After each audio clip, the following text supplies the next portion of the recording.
14. Secrets. Joe was very busy in the garret, for the October days began to grow chilly, and the afternoons were short. For 2 or 3 hours the sun lay warmly in the high window, showing Joe seated on the old sofa, writing busily, with her papers spread out upon a trunk before her, while Scrabble, the pet rat, promenaded the beams overhead, accompanied by his oldest son, a fine young fellow, who was evidently very proud of his whiskers. Quite absorbed in her work, Joe scribbled away till the last page was filled, when she signed her name with a flourish, and threw down her pen, exclaiming, "There, I've done my best. If this won't suit, I shall have to wait till I can do better." Lying back on the sofa, she read the manuscript carefully through, making dashes here and there, and putting in many exclamation points, which looked like little balloons. Then she tied it up with a smart red ribbon, and sat a minute looking at it with a sober, wistful expression, which plainly showed how earnest her work had been. Joe's desk up here was an old tin kitchen which hung against the wall. In it she kept her papers and a few books, safely shut away from Scrabble, who, being likewise of a literary turn, was fond of making a circulating library of such books as were left in his way, by eating the leaves. From this tin receptacle Joe produced another manuscript, and, putting both in her pocket, crept quietly downstairs, leaving her friends to nibble her pens and taste her ink. She put on her hat and jacket as noiselessly as possible, and, going to the back entry window, got out upon the roof of a low porch, swung herself down to the grassy bank, and took a roundabout way to the road. Once there, she composed herself, hailed a passing omnibus, and rolled away to town, looking very merry and mysterious.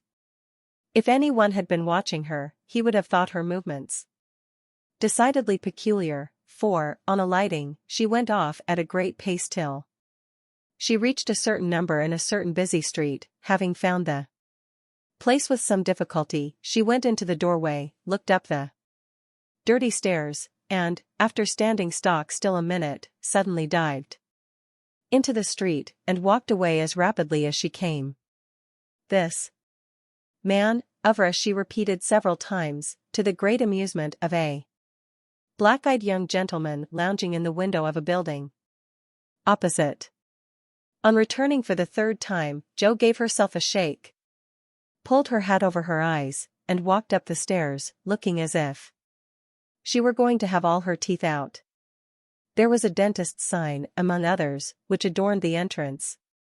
And, after staring a moment at the pair of artificial jaws, which slowly opened and shut to draw attention to a fine set of teeth, the young gentleman put on his coat, took his hat, and went down to post himself in the opposite doorway, saying, with a smile and a shiver, "It's like her to come alone, but if she has a bad time she'll need some one to help her home." In 10 minutes, Joe came running downstairs, with a very red face, and the general appearance of a person who had just passed through a trying ordeal of some sort. When she saw the young gentleman, she looked anything but pleased, and passed him with a nod, but he followed, asking, with an air of sympathy, "Did you have a bad time?" "Not very." "You got through quickly?" "Yes, thank goodness." "Why did you go alone?"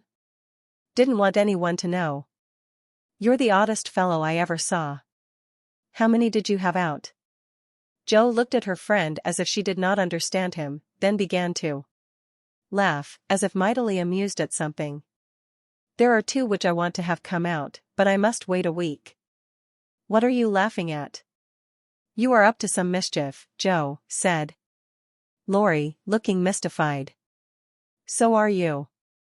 "What were you doing, sir, up in that billiard saloon?" "Begging your pardon, ma'am, it wasn't a billiard saloon, but a gymnasium, and I was taking a lesson in fencing." "I'm glad of that." "Why?" "You can teach me, and then when we play Hamlet, you can be Laertes, and we'll make a fine thing of the fencing scene." Lori burst out with a hearty boy's laugh, which made several passers-by smile in spite of themselves. I'll teach you whether we play Hamlet or not, it's grand fun, and will straighten you up capitally. But I don't believe that was your only reason for saying I'm glad, in that decided way, was it, now? No, I was glad that you were not in the saloon, because I hope you never go to such places. Do you? Not often. I wish you wouldn't. It's no harm, Joe. I have billiards at home, but it's no fun unless you have good players, so, as I'm fond of it, I come sometimes, and have a game with Ned Moffat or some of the other fellows. Oh dear, I'm so sorry, for you'll get to liking it better and better. And will waste time and money, and grow like those dreadful boys. I did hope you'd stay respectable, and be a satisfaction to your friends, said Joe, shaking her head. Can't a fellow take a little innocent amusement now and then without losing his respectability? Asked Lori, looking nettled. That depends upon how and where he takes it. I don't like Ned and his set, and wish you'd keep out of it. Mother won't let us have him at our house, though he wants to come, and if you grow like him she won't be willing to have us frolic together as we do now. Won't she? Asked Lori anxiously. No, she can't bear fashionable young men, and she'd shut us all up in bandboxes rather than have us associate with them. Well, she needn't get out her bandboxes yet, I'm not a fashionable party, and don't mean to be, but I do like harmless larks now and then. Don't you? Yes, nobody minds them, so lark away, but don't get wild, will you? Or there will be an end of all our good times. I'll be a double-distilled saint. I can't bear saints, just be a simple, honest, respectable boy, and we'll never desert you. I don't know what I should do if you acted like Mr. King's son. He had plenty of money, but didn't know how to spend it, and got tipsy and gambled, and ran away, and forged his father's name, I believe, and was altogether horrid. You think I'm likely to do the same? Much obliged. No, I don't, dear, no, but I hear people talking about money being such a temptation, and I sometimes wish you were poor. I shouldn't worry then. Do you worry about me, Joe? A little, when you look moody or discontented, as you sometimes do, for you've got such a strong will. If you once get started wrong, I'm afraid it would be hard to stop you. Lori walked in silence a few minutes, and Joe watched him, wishing she had held her tongue, for his eyes looked angry, though his lips still smiled as if at her warnings. Are you going to deliver lectures all the way home? He asked. Presently. Of course not. Why? Because if you are, I'll take a bus. If you are not, I'd like to walk with you, and tell you something very interesting. I won't preach any more, and I'd like to hear the news immensely. Very well, then, come on. It's a secret, and if I tell you, you must tell me yours. I haven't got any, began Joe, but stopped suddenly, remembering that she had. You know you have, you can't hide anything, so up and fess, or I won't tell, cried Lori. Is your secret a nice one? Oh, isn't it? All about people you know, and such fun. You ought to hear it, and I've been aching to tell it this long time. Come, you begin. You'll not say anything about it at home, will you? Not a word. And you won't tease me in private? I never tease. Yes, you do, you get everything you want out of people. I don't know how you do it, but you are a born wheedler. Thank you, fire away. Well, I've left 2 stories with a newspaper man, and he's to give his answer next week, whispered Joe, in her confidante's ear. Hurrah for Miss March, the celebrated American authoress, cried Lori, throwing up his hat and catching it again, to the great delight of 2 ducks, 4 cats, 5 hens, and half a dozen Irish children, 4. They were out of the city now. Illustration, hurrah for Miss March. Hush. It won't come to anything, I dare say, but I couldn't rest till I had tried, and I said nothing about it, because I didn't want anyone else to be disappointed. It won't fail. Why, Joe, your stories are works of Shakespeare, compared to half the rubbish that is published every day. Won't it be fun to see them in print, and shan't we feel proud of our authoress? Joe's eyes sparkled, for it is always pleasant to be believed in, and a friend's praise is always sweeter than a dozen newspaper puffs. Where's your secret? Play fair, Teddy, or I'll never believe you again, she said, trying to extinguish the brilliant hopes that blazed up at a word of encouragement. I may get into a scrape for telling, but I didn't promise not to, so I will, for I never feel easy in my mind till I've told you any plummy bit of news I get. I know where Meg's glove is. Is that all? Said Joe, looking disappointed, as Laurie nodded and twinkled, with a face full of mysterious intelligence. It's quite enough for the present, as you'll agree when I tell you where it is. Tell, then. Laurie bent, and whispered 3 words in Joe's ear, which produced a comical change. She stood and stared at him for a minute, looking both surprised and displeased, then walked on, saying sharply, How do you know? Saw it. Where? Pocket. All this time? Yes, isn't that romantic? No, it's horrid. Don't you like it? Of course I don't. It's ridiculous, it won't be allowed. My patience. What would Meg say? You are not to tell anyone, mind that. I didn't promise. That was understood, and I trusted you. Well, I won't for the present, anyway, but I'm disgusted, and wish you hadn't told me. I thought you'd be pleased at the idea of anybody coming to take Meg away? No, thank you. You'll feel better about it when somebody comes to take you away. I'd like to see anyone try it, cried Joe fiercely. So should I, and Laurie chuckled at the idea. I don't think secrets agree with me, I feel rumpled up in my mind since you told me that, said Joe, rather ungratefully. Race down this hill with me, and you'll be all right, suggested Laurie. No one was in sight, the smooth road sloped invitingly before her, and finding the temptation irresistible, Joe darted away, soon leaving hat and comb behind her, and scattering hairpins as she ran. Laurie reached the goal first, and was quite satisfied with the success of his treatment, for his Atlanta came panting up, with flying hair, bright eyes, ruddy cheeks, and no signs of dissatisfaction in her face. Illustration, Joe darted away. I wish I was a horse, then I could run for miles in this splendid air and not lose my breath. It was capital, but see what a guy it's made me.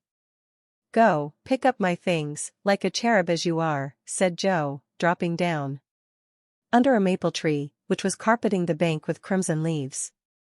Laurie leisurely departed to recover the lost property, and Joe bundled up her braids, hoping no one would pass by till she was tidy again.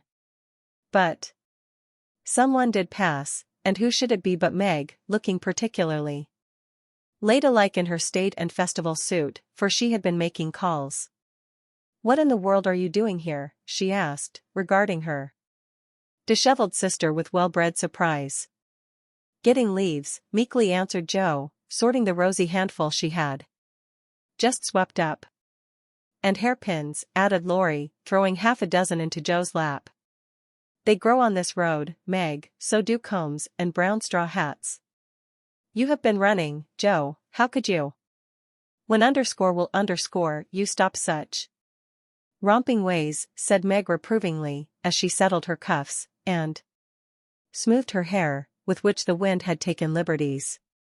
Never till I'm stiff and old, and have to use a crutch. Don't try to make me grow up before my time, Meg, it's hard enough to have you change All of a sudden, let me be a little girl as long as I can. As she spoke, Jo bent over the leaves to hide the trembling of her lips. For lately she had felt that Margaret was fast getting to be a woman. And Laurie's secret made her dread the separation which must surely come.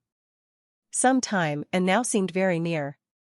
He saw the trouble in her face, and drew Meg's attention from it by asking quickly, "Where have you been?" "Calling, all so fine?" "At the gardener's, and Sally has been telling me all about Belle Moffat's wedding. It was very splendid, and they have gone to spend the winter in Paris. Just think how delightful that must be." "Do you envy her, Meg?" said Laurie. "I'm afraid I do." "I'm glad of it," muttered Jo, tying on her hat with a jerk. "Why?" asked Meg, looking surprised. "Because if you care much about riches, you will never go and marry a poor man," said Jo, frowning at Laurie, who was mutely warning her to mind what she said. "I shall never go and marry anyone," observed Meg, walking on with great dignity, while the others followed, laughing, whispering, skipping stones, and behaving like children, as Meg said to herself, though she might have been tempted to join them if she had not had her best dress on. For a week or two, Jo behaved so queerly that her sisters were quite bewildered. She rushed to the door when the postman rang, was rude to Mr. Brooke whenever they met, would sit looking at Meg with a woebegone face, occasionally jumping up to shake, and then to kiss her, in a very mysterious manner. Laurie and she were always making signs to one another, and talking about spread eagles, till the girls declared they had both lost their wits. On the second Saturday after Jo got out of the window, Meg, as she sat sewing at her window, was scandalized by the sight of Laurie chasing Jo all over the garden, and finally capturing her in Amy's bower. What went on there, Meg could not see, but shrieks of laughter were heard, followed by the murmur of voices and a great flapping of newspapers. "What shall we do with that girl? She never will behave like a young lady," sighed Meg, as she watched the race with a disapproving face. "I hope she won't, she is so funny and dear as she is," said Beth, who had never betrayed that she was a little hurt at Jo's having secrets with anyone but her. "It's very trying, but we never can make her come la fo added Amy, who sat making some new frills for herself, with her curls tied up in a very becoming way, two agreeable things, which made her feel unusually elegant and ladylike. In a few minutes Jo bounced in, laid herself on the sofa, and affected to read. Illustration: Jo laid herself on the sofa and affected to read. "Have you anything interesting there?" asked Meg, with condescension. "Nothing but a story, won't amount to much, I guess," returned Jo, carefully keeping the name of the paper out of sight. "You'd better read it aloud, that will amuse us and keep you out of mischief," said Amy, in her most grown-up tone. "What's the name?" asked Beth, wondering why Jo kept her face behind the sheet. "The Rival Painters." "That sounds well, read it," said Meg. With a loud hem, and a long breath, Jo began to read very fast. The girls listened with interest, for the tale was romantic, and somewhat pathetic, as most of the characters died in the end. "I like that about the splendid picture," was Amy's approving remark, as Jo paused. "I prefer the lovering part. Viola and Angelo are two of our favorite names, isn't that queer?" said Meg, wiping her eyes, for the lovering part was tragical. "Who wrote it?" asked Beth, who had caught a glimpse of Jo's face. The reader suddenly sat up, cast away the paper, displaying a flushed countenance, and, with a funny mixture of solemnity and excitement, replied in a loud voice, "Your sister." "You?" cried Meg, dropping her work. "It's very good," said Amy critically. I knew it. I knew it. Oh my Jo, I am so proud," and Beth ran to hug her sister and exult over this splendid success. Dear me, how delighted they all were, to be sure. How Meg wouldn't believe it till she saw the words, Miss Josephine March, actually printed in the paper. How graciously Amy criticized the artistic parts of the story, and offered hints for a sequel, which unfortunately couldn't be carried out, as the hero and heroine were dead. How Beth got excited, and skipped and sung with joy. How Hannah came in to exclaim, "Sakes alive, well, I never," in great astonishment at that Joe's doin's. How proud Mrs. March was when she knew it. How Joe laughed, with tears in her eyes, as she declared she might as well be a peacock and done with it, and how the spread eagle might be said to flap his wings triumphantly over the house of March, as the paper passed from hand to hand. Tell us all about it. When did it come? How much did you get for it? What will father say? Won't Laurie laugh? Cried the family, all in one breath, as they clustered about Joe, for these foolish, affectionate people made a jubilee of every little household joy. Stop jabbering, girls, and I'll tell you everything, said Joe, wondering if Miss Burney felt any grander over her Evelina than she did over her rival painters.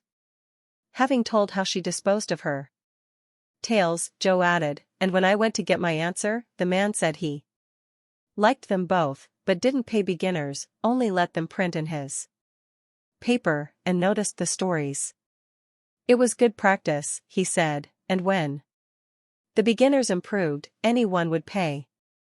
So I let him have the 2 stories, and today this was sent to me, and Laurie caught me with it and insisted on seeing it, so I let him, and he said it was good, and I shall write more, and he's going to get the next paid for, and I am so happy, for in time I may be able to support myself and help the girls.